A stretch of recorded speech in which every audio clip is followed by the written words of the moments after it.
Hello, everybody. Welcome back to another episode of Vegan Proteins Muscles by Brussels Radio. My name is 𝐿𝐵𝐿𝐿, And I'm Alice. and this is episode 212.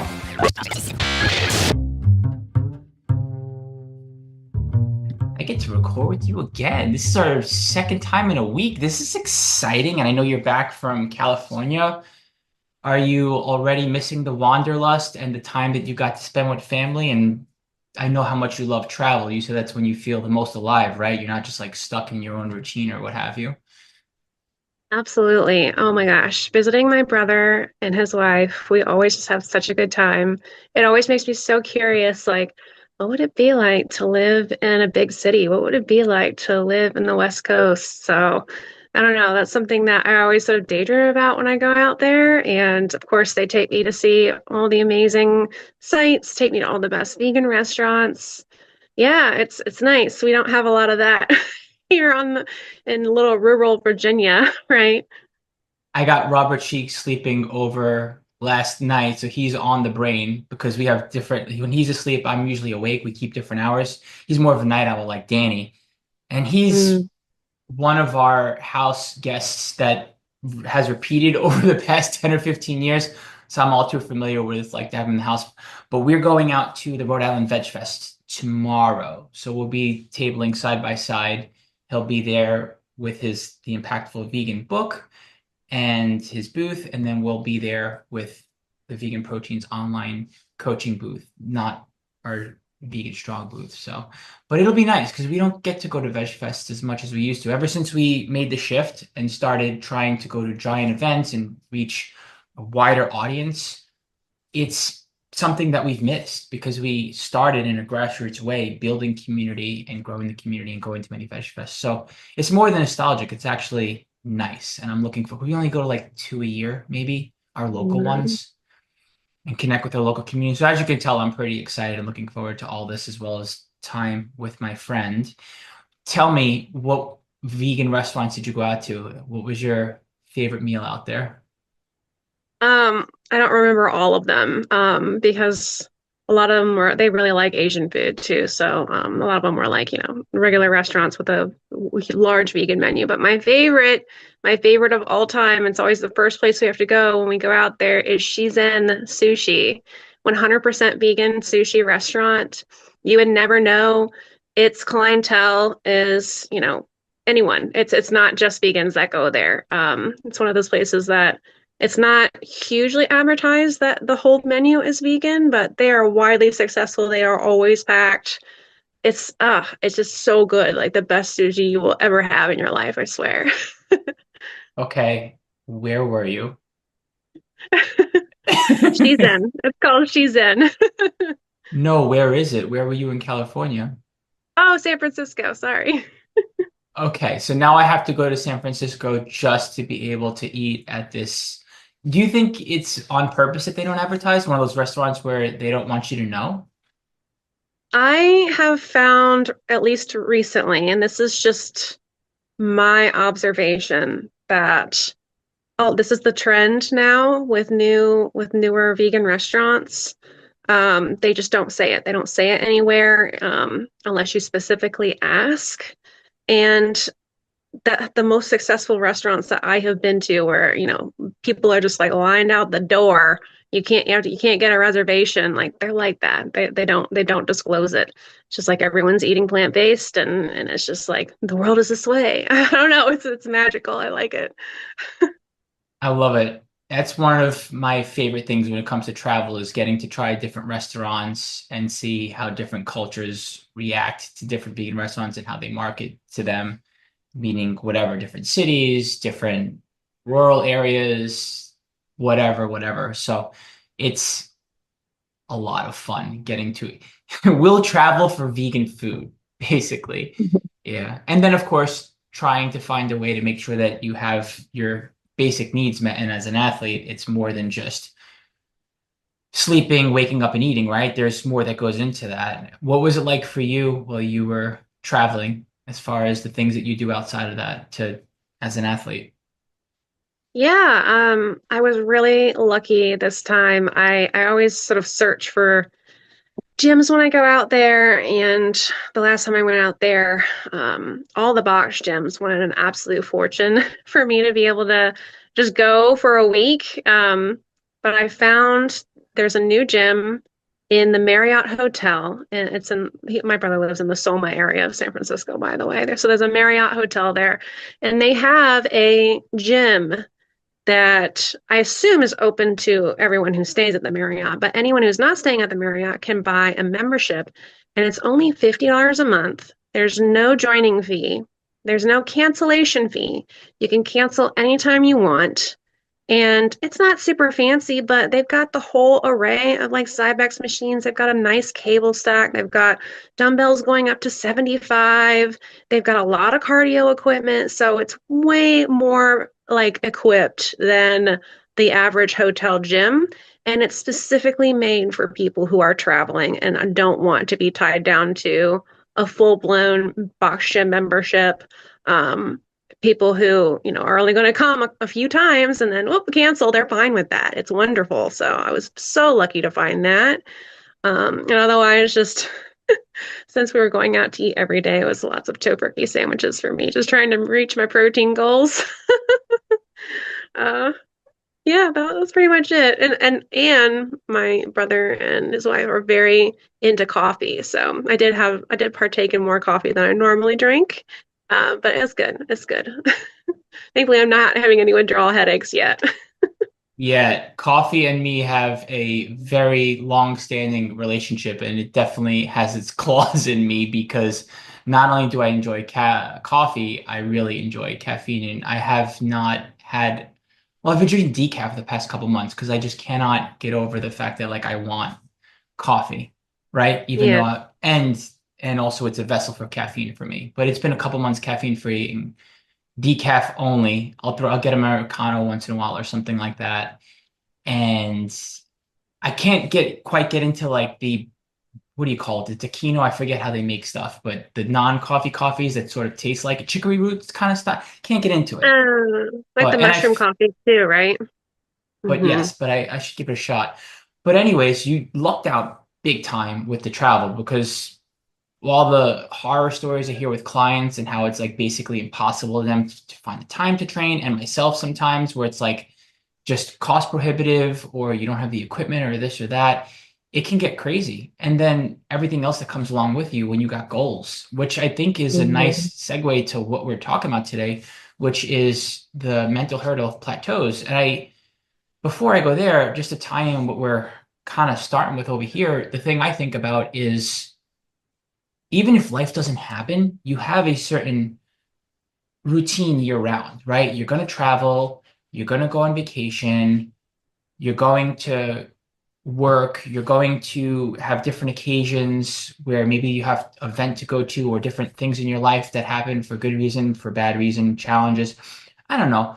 When I think about our clients and when I think about even us with our own, because we have goals too, right? As coaches, I start to think about the fact that when there's a goal right in front of you, it's so much easier process wise to get into it. But once you've reached a certain goal and once that goal is no longer in your line of sight or like it's been a year or 2 years, it can be hard to stay with it. And I feel like that is something that can cause people to plateau as well because you get tired of it, right? You're not in the grind and you're not necessarily motivated, and you're also like, well, how do I make this a life? How do I make this a way of life? I know that's not everything that I personally want to bring to the table for this conversation for this topic, but that is something I think about. What about you? I mean, when it comes to plateaus, what's the first thing that comes to mind? Just really messing with your headspace. I think some of these athletic and fitness goals, for me, there's not much that could be like more personal. We talk about our career goals and like financial goals, right? Like financial is pretty personal, but like talking about fitness goals, wow, it's just it's near and dear to my heart. And when you reach a plateau, it's a mind game. It's kind of like our instinct to like want to be at peace. So we're not going to talk about things that are challenging to us. So a lot of times we sort of sit with this issue and no one's going to talk about the hard journey. No one's going to talk about the struggles that you go through. But, we're pushing our boundaries trying to reach these fitness goals. And nothing's going to mess with your head more than that when you're outside your comfort zone. And maybe even more so when you are an athlete and you're trying to be super competitive, you're trying to win whatever, competition or event you have coming up. You want to become a champion, it's hard to talk about these things. So a lot of it is just, it's so personal and you kind of get stuck. You don't know what to do. So thankfully, having a coach is super, super helpful with that. But yeah, that's how I feel about it. I mean, specifically like with weight loss, right? You think that that's probably what most people want to hear about? Oh yeah. Well, there's all kinds of different reasons why someone has plateaued or when someone has not gotten to their goal and still wants to keep pushing hard to be able to get to said goal. I do think that weight loss is a big one, and it comes with a lot of baggage also because people don't believe that they're worth the time and the effort that they are putting into into the process. And that can be really Mm-hmm. hard, or it's something they've really wanted for a long time, and now they finally have the opportunity right in front of them. And then they worry about whether or not they're going to be able to do it, right? So Mm-hmm. it's becomes a mind game where they or let's talk about a more of an ideal, which I think is more directly related to what we actually want to talk about today, is when someone is in fact making progress, but then their progress kind of flatlines, right? Right, right. Like you've been on this diet, right? Say you've been at it for 3, 4, 5 months, or longer. Some people have significant weight to lose, and you've been successful, you've been seeing progress, and you've noticed that, hey, things have started to slow down. And but you're still moving forward. You hear that things are supposed to, slow down. That's a normal thing to happen. But eventually you come to terms with the fact that, oh, my progress has stopped. And it's sort of like this panic because you're still doing all of the things right. You're still doing all of the things that you were doing before. And all of the things that you're doing are not easy things. You're still like giving up so much. You're still having to feel hungry during the day. You're still having to miss out on some social things. You're still having to eat different foods. And it's like so frustrating when you're doing all the things, not getting the results, and you're so uncomfortable. It builds and builds and builds. And that's why when a lot of people hit a plateau, that's when they end up giving up because they don't know what else to do. So the answer is more things have to change, right? Unfortunately, you have to sort of start asking yourself this question: what else am I willing to give up? Right. And some people, the answer is, I'm not willing to give up anything else. And maybe they don't know their options. It'd be better if options are laid out for them, right? And so we can Yeah. go over some of those things today, if that's okay with you. But yeah, we don't want you to give up, basically. So, I don't know, do you have anything else to add to that? I think you're hitting the nail on the head in a lot of ways. And I do think it's more than just taking the time to see results. I think it's taking time to find out what your options are.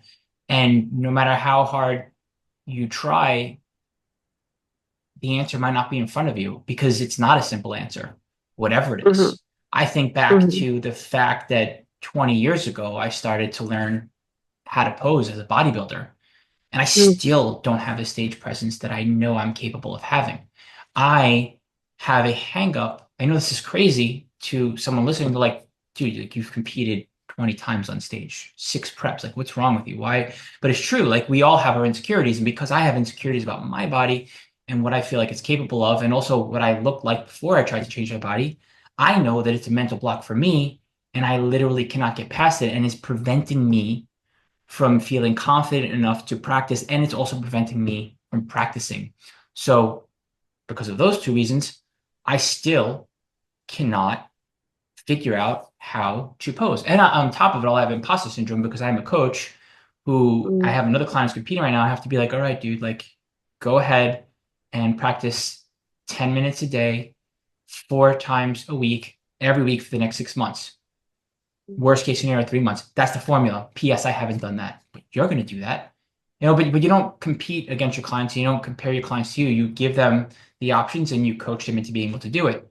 Speaking for personal experience, though, there are things that no matter how much you try to lead someone to the answer, it's not obvious.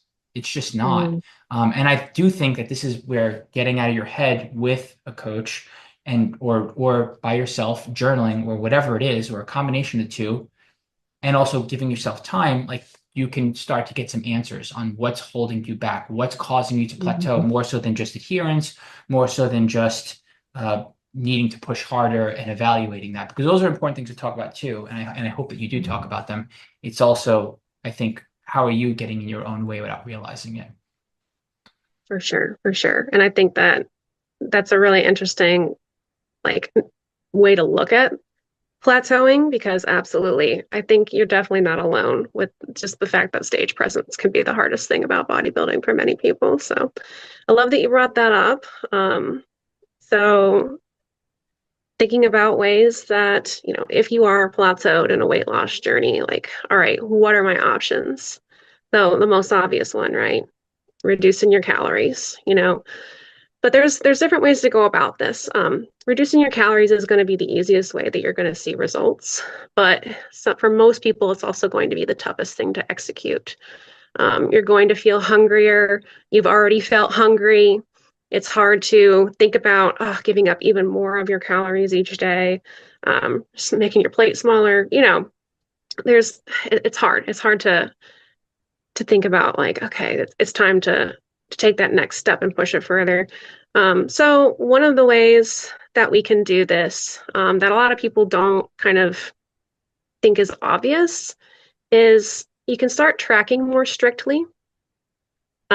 Specifically, say you're tracking your food in MyFitnessPal or Chronometer, and say you're using measuring cups and measuring spoons. It's going to be human instinct that we're hungry, we're uncomfortable, we're looking forward to our food now more than ever, right? And it's going to be extremely difficult to actually adhere fully to those measuring servings, right? And so it's just human instinct. We're going to give ourselves just that heaping spoonful each time, that heaping cup full. And we end up eating a lot more than we realize. And this can really backfire on a lot of people. So really just being really strict with ourselves and, using a leveler on those things. But to be even more precise, honestly, if you really wanted to get more serious and more accurate, is starting to weigh things. If you haven't weighed your food before, and starting to log in that way. Wow, you think that you tend to go overboard when you are literally using spoons to serve your plate. When you actually see on a scale what a tablespoon of peanut butter looks like, it can be like your heart can just like drop, right? So it's a big eye opener for a lot of people. Let's see, if you have only been tracking calories, start to track additional macronutrients, start to keep track of your protein. If you're already keeping track of calories and protein, then add on tracking carbs and fats.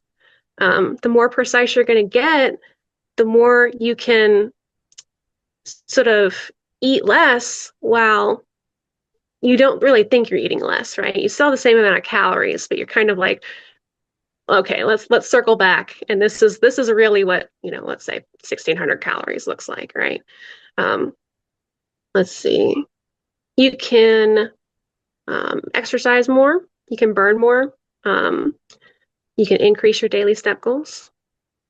Say you're only walking 7,000 steps a day, and you wanna see some more calorie burn. We always suggest going up to 10,000 steps a day. And this is, it's significant.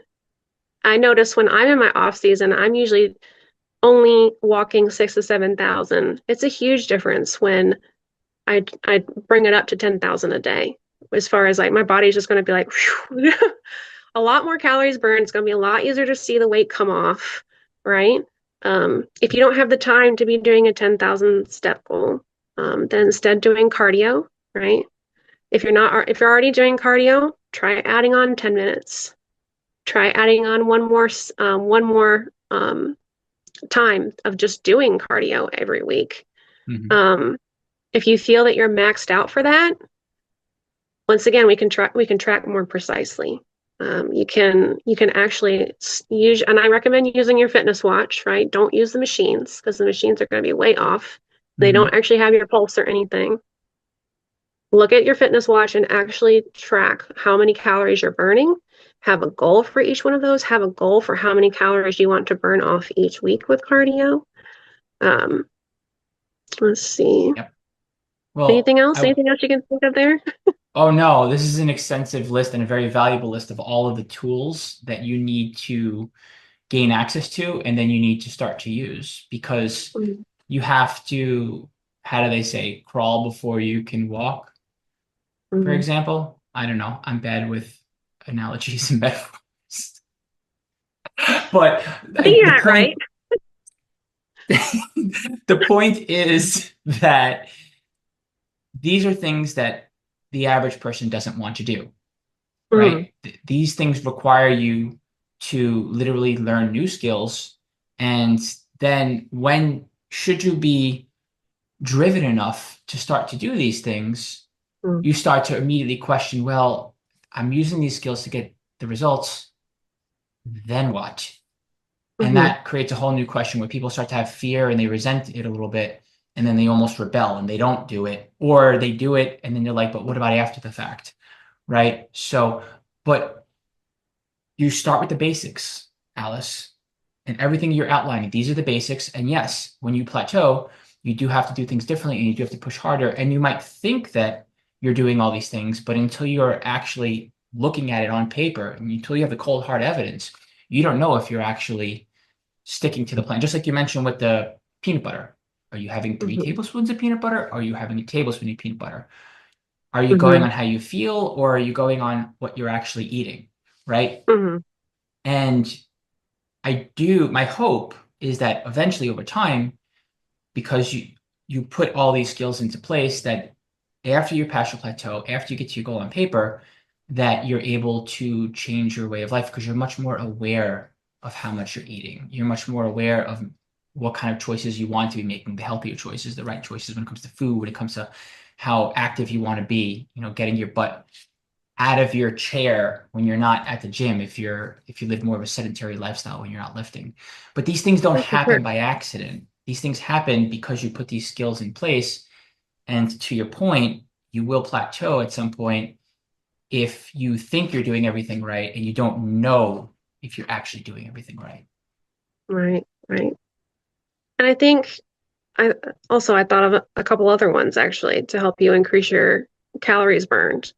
If you are already doing some form of cardio, think about changing it up to a different form of cardio that's more intense. Specifically, some examples I have, try HIIT for the first time, right? Try a spin class, something where you're going to be in a group setting and you're going to be held accountable to keeping up with everyone else. Something that's just really, really going to help you step up your game. That's a fun way. That's a fun way, to mix things up and to increase your activity, right? And increase your calories out, right? For they say, as they say. You could also, and you got to be careful with this one. You might want to track calories again. But if you're one of those people who just loves being in the gym, right? If you're like, oh, I could handle some more workouts, if you're, as long as you're not already going like 5 or 6 days a week, I really don't want you adding more to that. But you could add one more workout to your week. That's more like a burnout style workout, especially if you're a fan of something like CrossFit. That's a great example. Or you can just be doing, higher reps, lower weights in circuits, going around the gym. You're still doing the motions that you love, but you're doing it in a way that you've turned it into cardio. That can be really fun for a lot of people. So the thing about increasing your activity, though, it's tricky. In your head, you're like, I absolutely want to go this route, right? That's going to be the easier route. But it's actually a lot harder to comply with than you realize because It's our human body instinct. When we find ways to burn more calories, our body is going to find ways to make us burn less without us really realizing it. We're going to be spending more time on the sofa. We're going to be spending more time just sitting when normally we're someone who paces on the phone when we're on the phone. You're going to find yourself sitting in the chair instead. You're going to find yourself having more TV time. It's literally your body kind of sneaking ways for you to not burn as much. So we have to keep that's why step goals are so important. And we sort of have to just keep tabs on these things.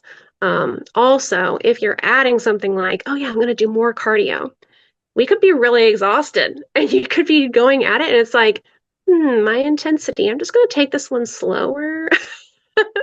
And then before you know it, yeah, you've spent more time doing this, but you haven't really burned many more calories. Does that make sense? It does make sense. And when it comes to how you're eating, you could wind up getting more into preparing foods in the kitchen for yourself Mm, and really learning about how to make meals that are delicious, enjoyable, that can last for the week, that you're in the mood for, right? mm, While you're a little more hungry than you'd like to be, or adapting to a different kind of hunger, right? As opposed to yeah. just eating because you're in the mood to eat, or eating because you have to eat, or eating because Mhm, you're stressed out. Not to say that those three things aren't going to continue to happen, right? That's how most people, that's how everyone is. Yeah, food is life. However, when it comes to making sure, I'm losing my train of thought here, not just your goal, but paying more attention to eating in a way. Oh, your hunger. That's what I was thinking. Thank you. yeah, you're So going to be yeah, more hungry. you have to adapt to a different levels of hunger when you're trying to change your body, and you have to adapt to a different level of hunger when you're at a different body composition, wherever that is Mhm, on your weight loss journey, whether you're an athlete, whether you have a competition goal, whether you are trying to be in a calorie surplus to gain muscle, like your hunger level changes when you're changing your body. Your hunger levels are mhm. different. And to get used to Yeah, that, as opposed to just eating again because you're in the mood to, because you're stressed, or because you're eating three squares like a normal human being. Like everyone eats breakfast, lunch, and dinner, right? But when it's more than that, when you're trying to learn how to eat in a way where you're going to be healthier and you're going to make fitness a way of life, or reach a fitness goal, you have to do things differently. And in order to do mhm. that, again, the things that you're mentioning, you become aware of how you're eating, and you find ways to enjoy the process as opposed to, oh, I just have to track. No, try to make something good in the kitchen. Try to find out how to order food differently when you go out to eat, et For cetera, et sure. cetera.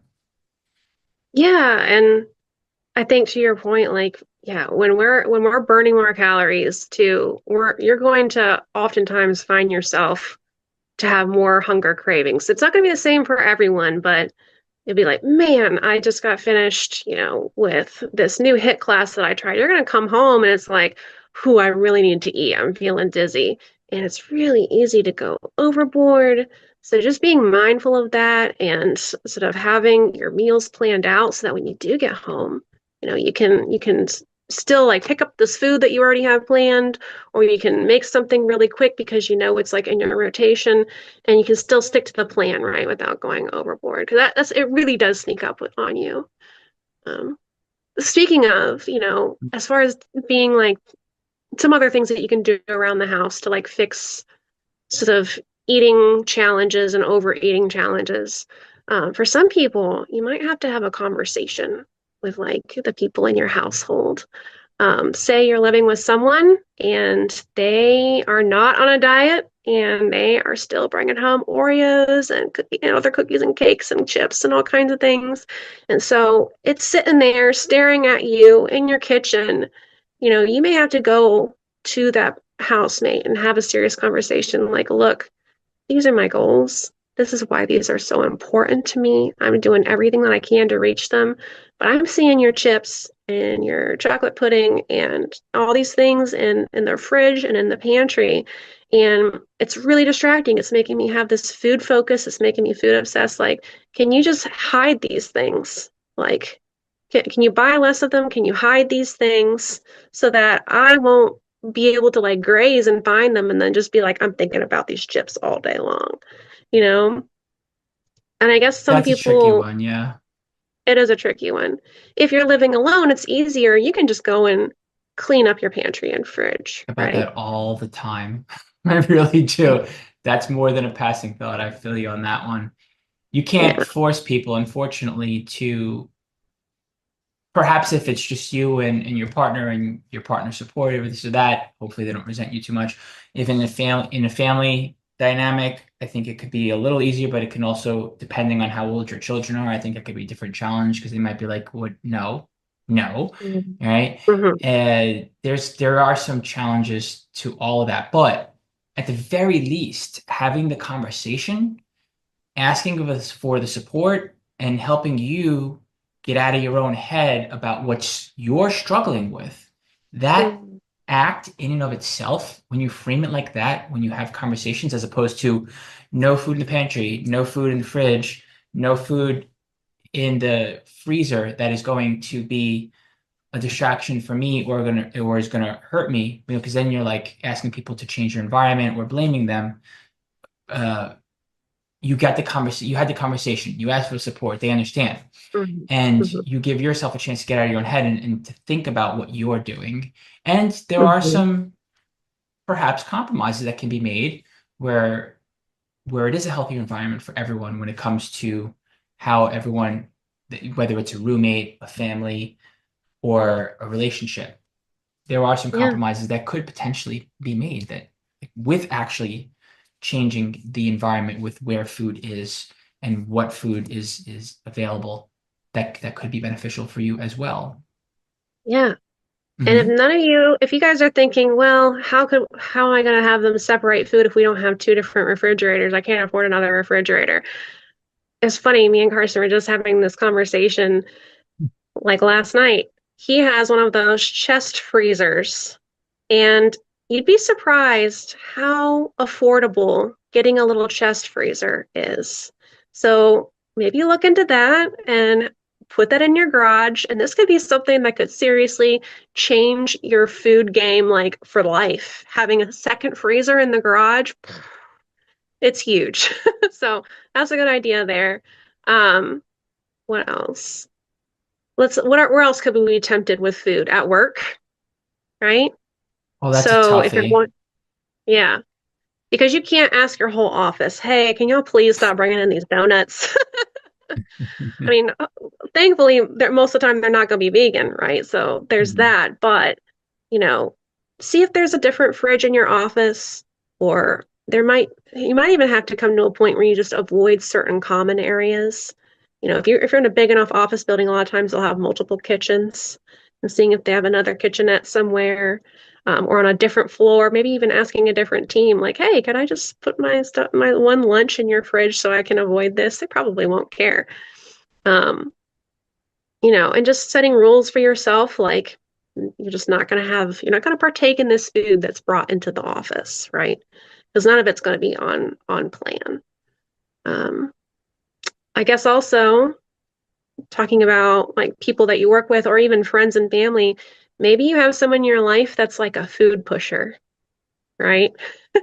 Have you ever had someone like this in your life who's just like, No. whenever you go around them, they want to feed you, they want to bring you treats.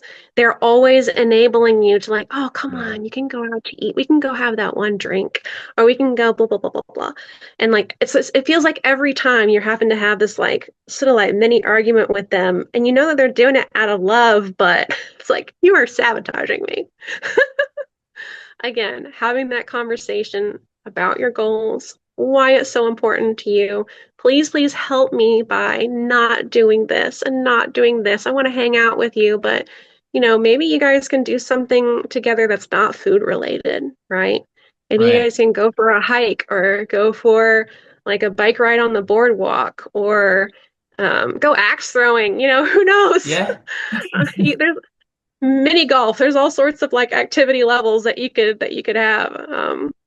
It's hard in the winter, but it's easier in the summer because it's like, let's go to the beach. But so There's something that just crossed my mind that I want to also bring out and talk about here. How about being having worked on the goal for so long, or you're working on the goal and you're trying all these things and you're just so frustrated and fed up, and it's like after a certain period of time or after a certain amount of progress, taking a little bit of a break, pulling back a little bit mm, because you're just beating your head against the wall. And also you've been pretty taxed and pretty stressed trying to like successfully or unsuccessfully trying to make a change. You've reached this plateau. We call them diet breaks, so to speak, if the goal was weight loss, but whatever it is, right? Whatever it is, if you're putting prep on pause for a couple months, even if it means that the prep is longer and you have to put your show out, if you're canceling a competition, doing another one in a year from now, like changing a competition season, if you're what for one reason or another, if a plateau is getting to a place where you're literally driving yourself crazy, or it just the writing is on the wall that maybe recharging your mental battery a little bit is going to be a good thing, and finding other things to focus on is going to be a good thing, you could fall back in love with your goal, fall back in love with your process, recharge, refuel, and have more energy in the tank to keep pushing and hold on to the progress that you've made, whatever it is, and then push after the fact. And I feel like that is something that is really, people don't like that, right? Pushers yeah. don't like that. People that are hard on Mhm. themselves don't like that. People that are achievers don't like that. And obviously, when they're working towards the goal, especially if they've hired a coach, it's the expectation. I need to get to my goal. That's a lot of Mhm. pressure. And of course, goals, everyone knows the chart, right? Where this is not what a goal looks like. It's kind of like, Mhm. doo-doo-doo. Well, it's like that for everybody. It's like that. That's the way it works. No one's an overnight success at anything. And if For you're sure. lucky enough to run screaming in the direction of your goal and get there, there's consequences after the fact if you reach it within a certain amount of time, within the time that you created for yourself. How will you sustain your results? How will you experience personal growth after the fact? How will you be able to do it again? So those breaks, whenever you choose to take them, could be exactly what you need to push past the plateau. Absolutely. Diet breaks can be a game changer, especially if you've been going at the diet for longer than 3 or 4 months. That's sort of when a lot of people just start to crack, right? And taking a break and just turning to maintenance. What does that mean when you turn to maintenance? It means that you'll get to add a little bit more calories, maybe 100 to 200 calories, and go into like your maintenance mode so that you're no longer like in this weight loss trajectory for a little bit. So it gives you a little bit more wiggle room. It gives you some time to just let your body settle because sometimes having that time, whether you're building muscle or you're trying to lose fat, having time where you're just like letting your body like sort of reestablish a new homeostasis, it can actually be a really big game changer. And, some people, you may not be willing to go back on the diet, right? Or you may have just reached the end where it's like, this is as much as I'm willing and able to do right now. Um, and so this is you like learning your new lifestyle and learning this you can change to a body recomposition mode, right? You can continue going to the gym and pushing and trying to get gains. And even though your body size isn't necessarily changing, you could still be adding on muscle and losing body fat at that same time. You can completely change your body composition. I've worked with multiple clients now. I'm surprised how many clients I've worked with now that we've gone this route and they've seen a lot of success as far as like, okay, I'm just burnt out on this dieting thing, but it's like, all right, let's just talk about establishing your new lifestyle. And it's slow. That's the only thing is it's slow. Like a coach is going to be able to see those results within a few months, but like you looking at yourself in the mirror, you might not notice the changes that are happening to you for like a year. So it's very, very slow, but it's so worth it when you start to see like, the shape of your body, like, you know, you start to see like how you're growing sort of like more of a V taper in your back, how you're getting these more sort of like raised up athletic style hips. You're just having like this sort of athletic shape sort of morph into your body. And it's like, I actually like what I see a lot more in the mirror now, even though I'm not like small, right?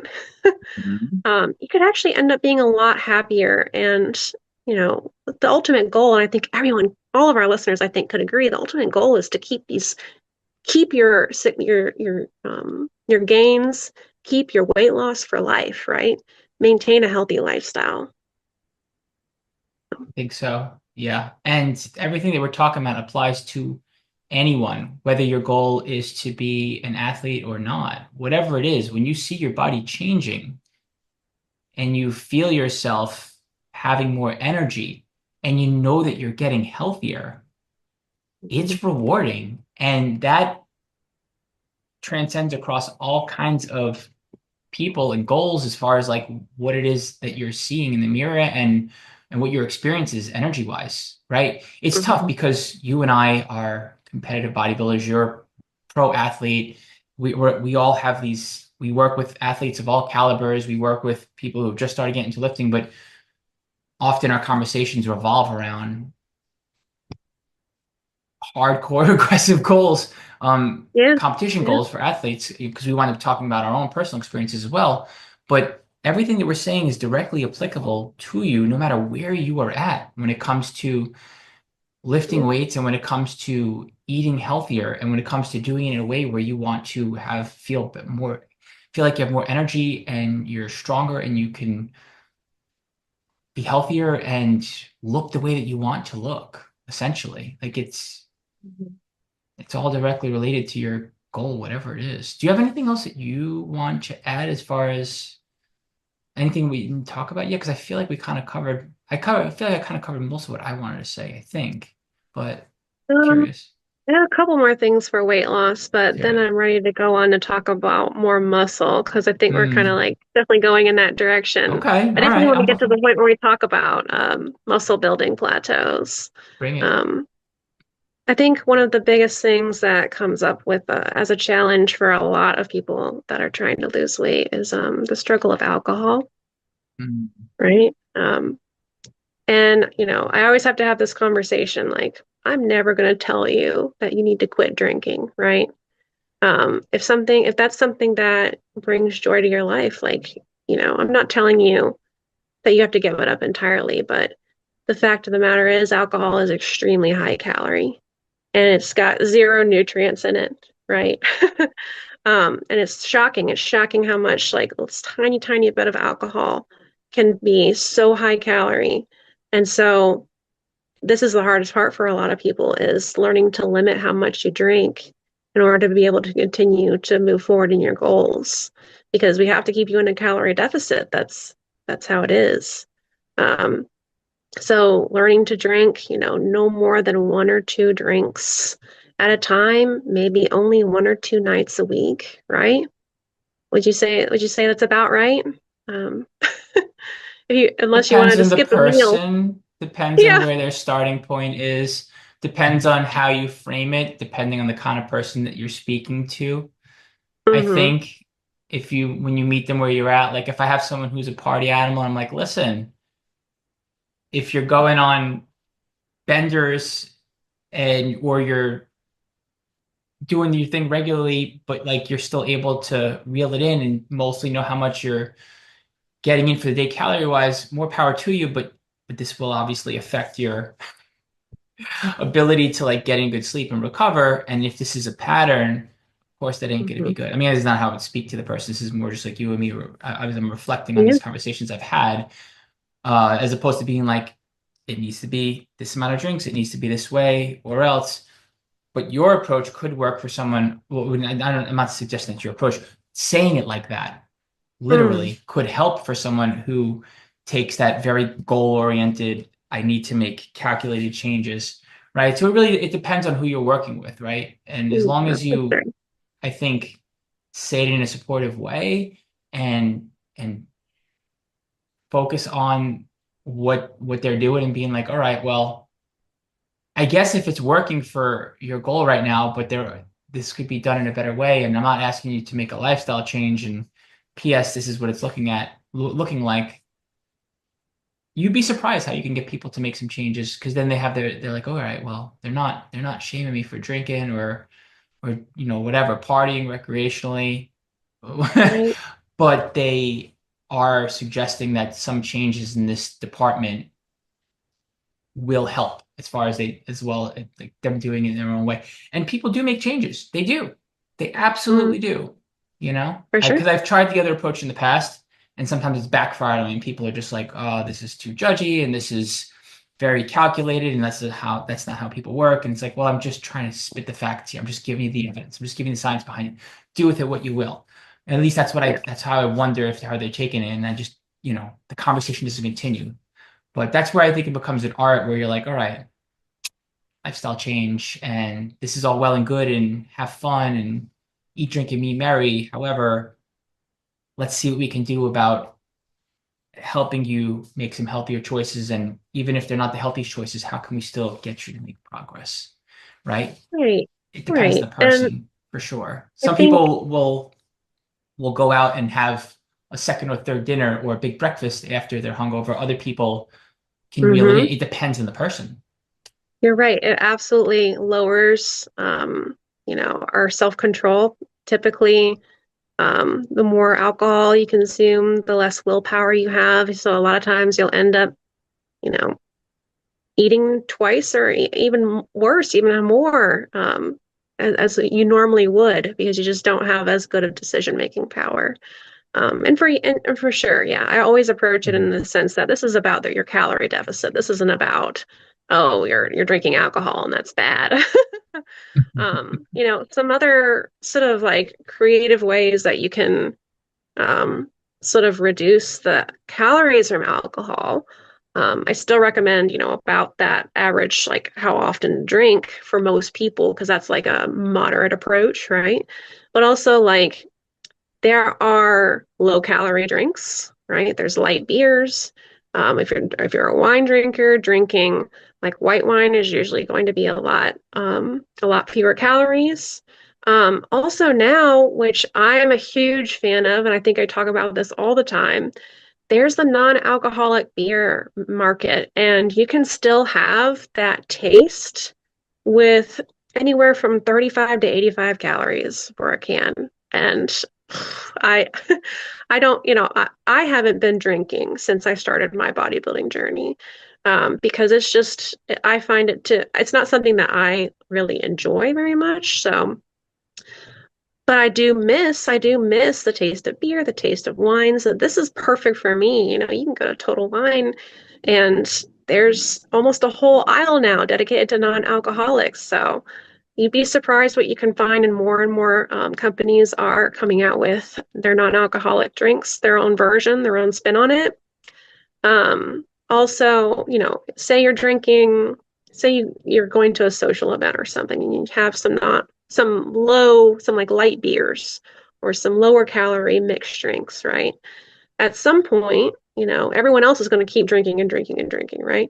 At some point, you can switch to something like a 0 calorie drink, like maybe some hops water. They still give you that relaxation effect, right? It's actually surprising. It's actually people don't realize that you still get like a relaxed feeling when you have like those hop waters and those hop teas that are like carbonated. So I highly recommend those.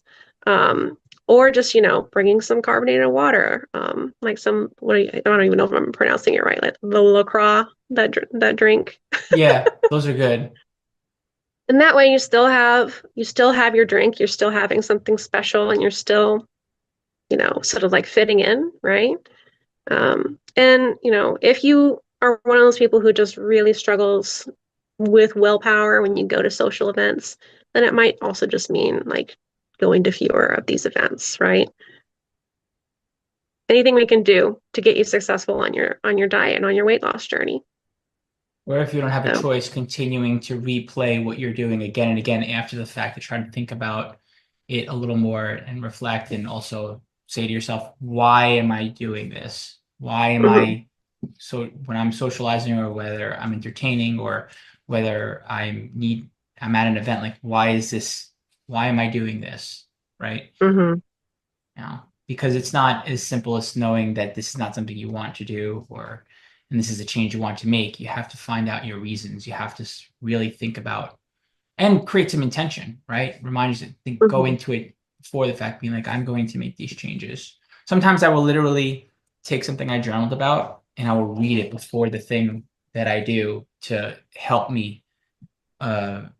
Like before I'm traveling, if I know my pitfalls when I travel, I'll journal after the fact and then I'll read it to myself. And then when I'm in the moment, I'm more likely to have it top of mind, like, okay, these are the things that stress you out. Don't be stressed out. It's Yeah, your feelings are going to pass. You're going to be all right. These are the choices that you want to make. These are the ones that you don't make, whatever it is. You mentioned you also want to talk about muscle building. yeah, yeah. Um, so with gaining muscle, I'm really happy that just in general, we have so many people that are looking to gain muscle now. I'm really happy that, and just in general, it's become sort of like muscle is trendy, muscle is beautiful. And I really, really hope that this trend never fully goes away. I know that body and beauty trends change constantly, but I've just been so like grateful that now people are allowed to look like a real human being. And, and we're also realizing the importance of muscle just for our health, right? What was it? The You Are What You Eat documentary on the twin study. If you ever Yes. watched that on Netflix, literally it was said on there, if you don't have muscle, you are unhealthy. And I'm so glad that that was just like said, and that's becoming like an accepted like piece of science that has been out there, but not really. Yeah, people just don't want to listen to that. Women has historically have grown up like being told like not to even touch a dumbbell or they're going to get too big. Mhm. We've had to historically starve ourselves, right? So I'm just excited. I'm just excited that just it's all changed. Um, so what does it look like, when you're building muscle and say you're in an actual build, and what does it look like when, the scale at home sort of stops going up and maybe you're like a hard gainer? What happens when you're unable to get stronger in the gym? Well, when you reach a certain amount of strength and you're just really struggling to make any progress, you're stuck. Um, what do you think? What are your thoughts on that? I have someone who have been trying to get to gain 5 pounds for over a year now. Hmm. The his the words that were seared into his mind that he repeats now are he wants to eat like it's a sport, eating like a sport. He just repeats that. I'm eating for sport because he's very Mm-hmm. competitive, he's very athletic. It's in his nature. He's been like that since he was a kid. And he's found all kinds of reasons why he can't eat as much as he knows he should be eating to gain muscle because logically he Hmm. knows and he's found his reasons and he's found the actual things that are holding him back and he's made those changes, but then he also has to give himself permission to eat more because for him he is, like you said, a hard gainer and it's starting to work. It took a full year, right? And Mm-hmm. even though he's like the kind of person you would never know if he didn't outright say it because he's bubbly, happy, extroverted, motivated, competitive, like that's just like that classic kind of personality. You would never know. He's like, also been extremely frustrated because he's the type that wants to. It's like if you're putting in the effort and you're not getting the results, it's like the definition of insanity. But it's starting Yeah. to work. It's starting to Yeah. work. So, but we found some solutions along the way in that for that particular person. But a lot of it was in fact mindset work. We had Mm-hmm. to hop on some live calls together to get there, think of the things that were holding him back emotionally from wanting to be able to allow himself to eat more. And Yeah. also, the reality is that like you said, he's that kind of person who it's hard for him to pack in enough calories. So we've had to get creative Mhm. about figuring that out. Figure out the Yeah. patterns that cause him to be right back to where he started, whether it's when he gets sick or when he travels and he's stressed, et cetera, et cetera. So it's like, oh no, like we got to be on it during those times. But this is one of those classic examples where, your goal, in theory, you should be able to achieve it inside of 6 months tops, Mhm. maybe 6 to 9, but it's been well over a year, and it's not for lack of trying. Mhm. So, but yeah, no, and what you were mentioning about muscle gain being trendy now, Mhm. I couldn't be more happy about that. Yeah. Yeah. I think you hit the nail on the head. A lot of times when I start working with clients who are just ready, they're finally ready to go and venture out on an actual build. Um, especially women trying to build lower body, right? It's pretty easy for women to, I think, build upper body, but to really get significant like leg mass, lean body mass on legs and glutes, like you've got to bulk. You've got to go through this stage. And like I said, we've all been so conditioned to stay small, stay thin, keep the scale low, keep the clothing size down as small as possible. What'll happen is we'll start out on the beginning of the journey and there'll be a little bit of weight gain because, I think everyone maybe they were just staying in a little bit more lean state in the first place. Like they had somewhat recently lost some weight or and so we just sort of filled up the gap to bring them back to homeostasis, right? So at first it looks like we're having success, but then they struggle. They struggle to actually continue to gain because they look at the scale and they actually don't want that scale going up. They know in their brain that has to happen in order to make progress, but it they'll just self-sabotage, right? Um, but if you are, at the gym and struggling to make strength gains, the answer is usually going to be increasing your calories and putting on a little bit more weight, right? Um, I Yeah. think also similarly, when we start out with these clients, they'll also have that newbie gains phase for a while when they finally get on like a real like training program, like athlete training program as far as like lifting weights is concerned. So they'll go through a new newbie gains phase and it'll look like they're having all kinds of progress, right? But then 3 to 6 months goes by and they're not gaining weight. And then that's where the plateau happens. They're like, what's going on? I'm doing all the things that I was doing. I was seeing so much success. But you're not willing to put that weight on, right? Correct. And it depends on the person too. I was just Hmm. listening to a podcast yesterday, and it was just clear as day. I was like, yes, that's absolutely true. If you're not getting about 50% stronger your first year in of training, you're doing something wrong. It should be, as opposed to someone who's been lifting for 5, 10, 15 years. But also to your point of if that person who's been lifting for 15 years or has been trying to manage their body weight for 15 years or their whole life, let's take the person who's successfully done that.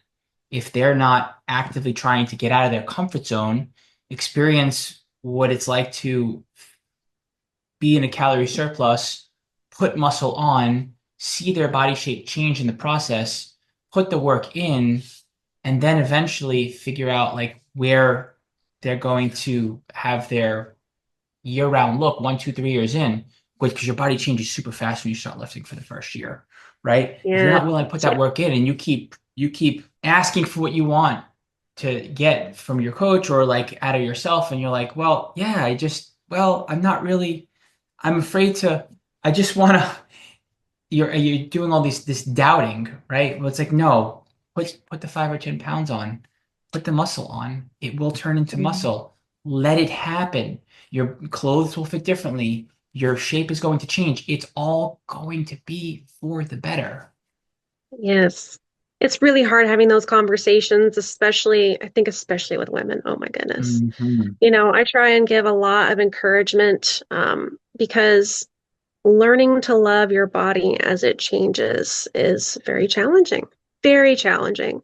One of the main things that I tell people about is my experience bulking.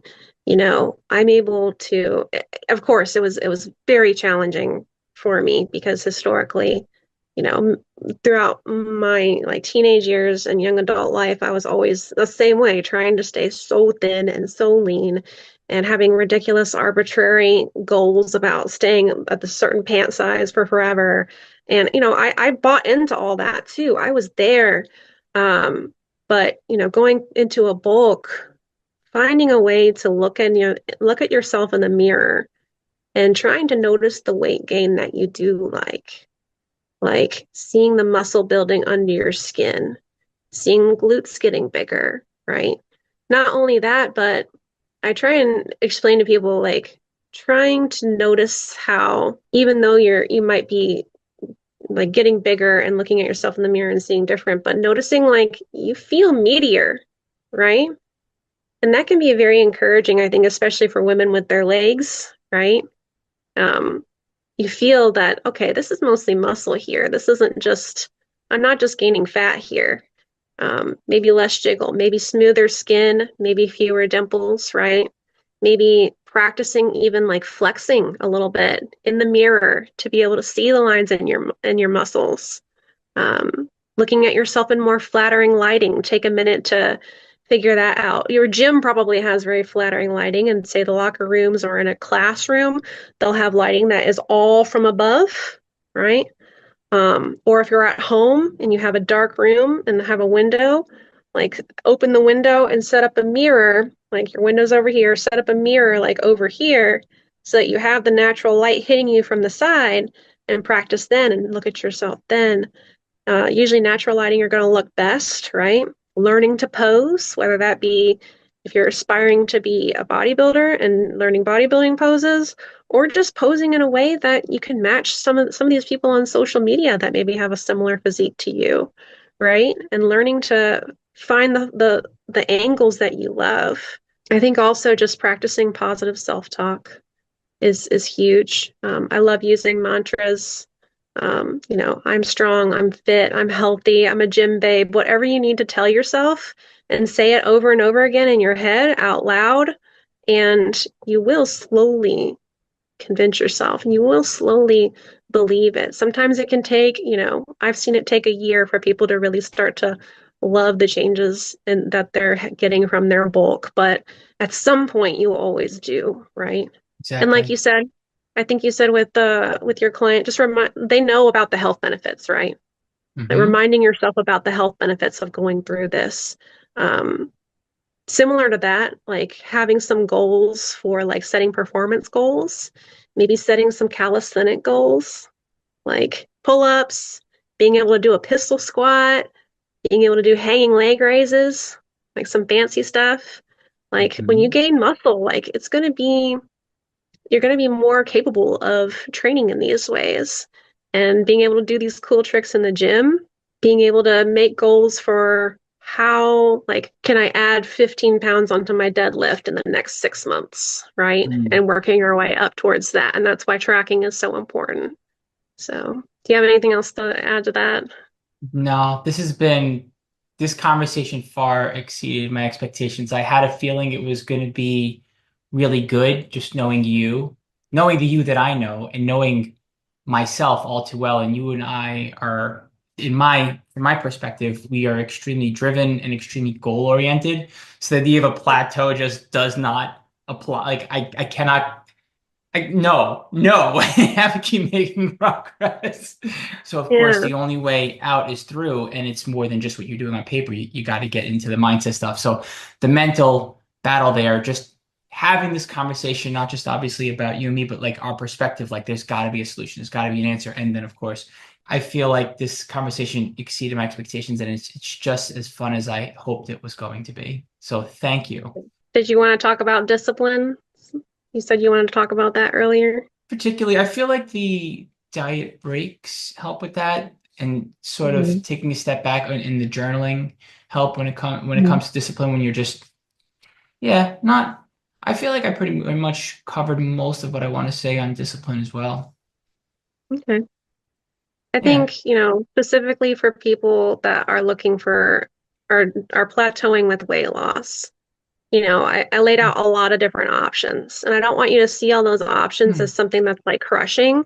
I actually want you to see it as something that like these are your choices. You don't have to give up every single one of these things.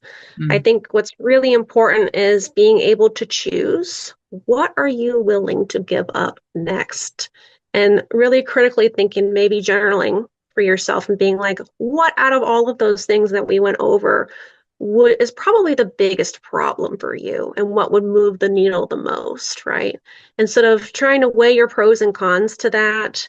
And, once you figure out what you're willing to change, like commit to it.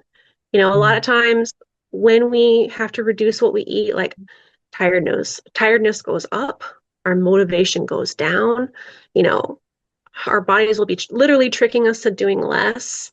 The science is really annoying, right? The process is really annoying, but you can be smarter than the process. You can be smarter than all this. You can figure it out. And when you commit to it, you're going to achieve your goals. And I think it's really encouraging that like you literally don't have to do all of those things in order to be successful. So that's what I wanted to talk about with discipline. I think that's really it. What else? Just for the people that are building, the bodybuilders, the lifestyle bodybuilders, be willing to lean into the weight gain. Try to trust your coach, and they are going to guide you through a slow gaining process that is going to get you the results that you want. It's Mhm. scary seeing that number on the scale go up, but look at yourself in ways that you're trying to find things about yourself that you love and look at yourself in a different setting. I always like the way I look better, like if I'm flexing in the mirror at the gym Hmm. versus my mirror at home, and expect to gain significant muscle. I mean, a significant amount on the scale, in order to really get, those glutes and those quads and hands that you want. Like, you're going to be committing 6 months to this at least. You're going to be committing, what would you agree with, like 15, 20 pounds at least to committing to, seeing these results? That's my number, I think, for most people. Gotcha. You're talking about competitors, is that right? Well, just anyone trying to gain significant mass if they're on a build, taking at Yeah, least 6 months depending. Hmm. and gaining at least 15 to 20 pounds. So, I'd say that's more than 50% of people for sure. Yeah, well more than 50.